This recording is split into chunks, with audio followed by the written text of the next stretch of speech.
School shootings, violence, the pandemic have led to a teen mental health adolescents and young Suicide adults rates for people between the on ages of 10 and 24 rose 60% since 2011. That they are in the midst of a real mental health crisis. Today, nearly 5,500 youth tried to take their own lives. This week, 22 families will lose a child to overdose. Every hour, 98 violent incidents will erupt in schools. Every day, stories like this unfold in silence. A teen struggles. A parent feels helpless. Families, communities, and futures thrown into crisis. And they need support. As the mental health crisis among youth worsens, the noise only grows louder.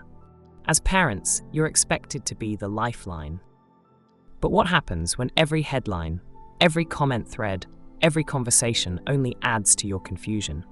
It's hard to know who to trust, and misinformation is leaving too many families paralyzed at the most critical moments.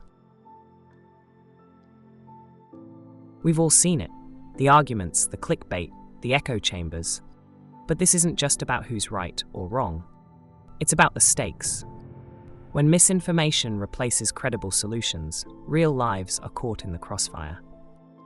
Groups with no training in clinical mental health have taken it upon themselves to discredit and dismantle critical treatment options, creating fear instead of clarity, clouding judgment, and condemning families who need more than local care can offer.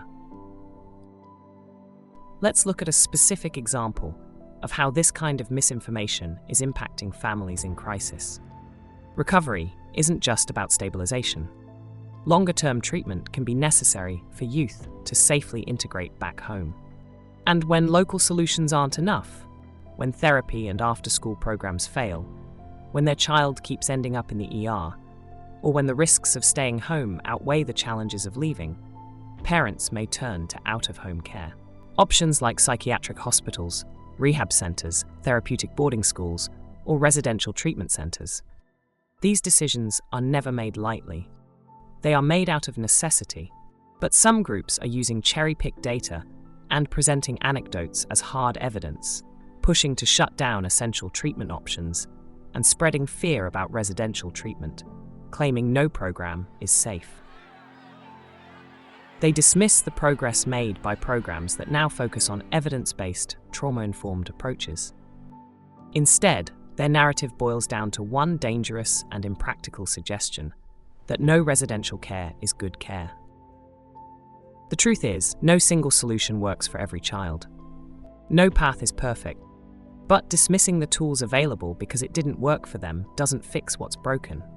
Many opinions or comments shared on anonymous forums are treated as valid sources, but the users posting them face no accountability or consequences for how their remarks impact kids in crisis and their futures. And too often, those voices don't offer solutions, they only add to the noise. Breaking through this noise starts with asking better questions, seeking sources you can rely on. So how do you find care that works and avoid being misled? It's about knowing what questions to ask. What kind of professionals will be working directly with your child? Is the facility licensed, accredited, and regulated? Can you tour and speak to families who've been through it?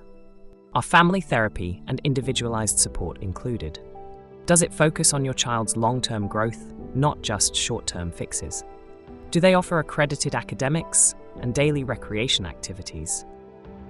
No one voice should dictate your decisions when it comes to your child's life. Trust the facts.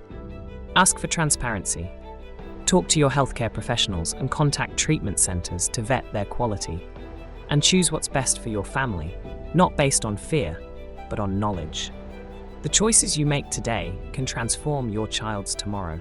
By leading with informed decisions and love, you're helping to create possibilities for hope, healing, and growth. Together, you can overcome, because there's always a way forward.